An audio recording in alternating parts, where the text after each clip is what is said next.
Tariffs, I know, sounds like something you would have associated with nap time back in 7th grade history, but they're pretty important because if the president-elect raises them to the degree he has suggested, it would be a far departure from what nearly every presidential administration has done since the Second World War. Welcome to history. Today's lesson, tariffs. In layman's terms, they're taxes on imports. What it really does is it penalizes importers from bringing goods outside the country into the country. Vice President-elect J.D. Vance spoke about Trump's tariff plans on Meet the Press back in August.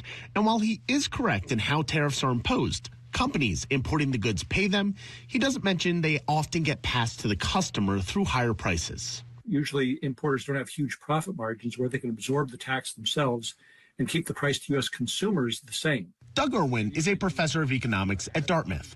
Tariffs were one of the first taxes in the U.S., and from its founding until 1914, they were the main source of revenue for the federal government.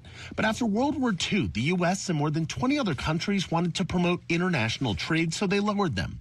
It turned the tax from a revenue source to a bargaining chip that administrations widely didn't use until Trump's first presidency, when he placed nearly $80 billion in tariffs on Chinese imports, sparking a trade war.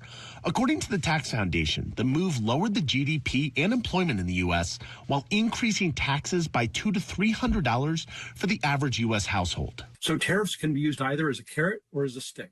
That's what sometimes President Trump seems to imply, that we're going to raise tariffs so we can negotiate them back down. How these new tariffs intend to be used and to what degree remains to be seen, but Trump has alluded to spiking them to 60% against Chinese imports. It's also important to note that the Biden administration has kept many Trump-era tariffs against China in place and even imposed a few new ones as well.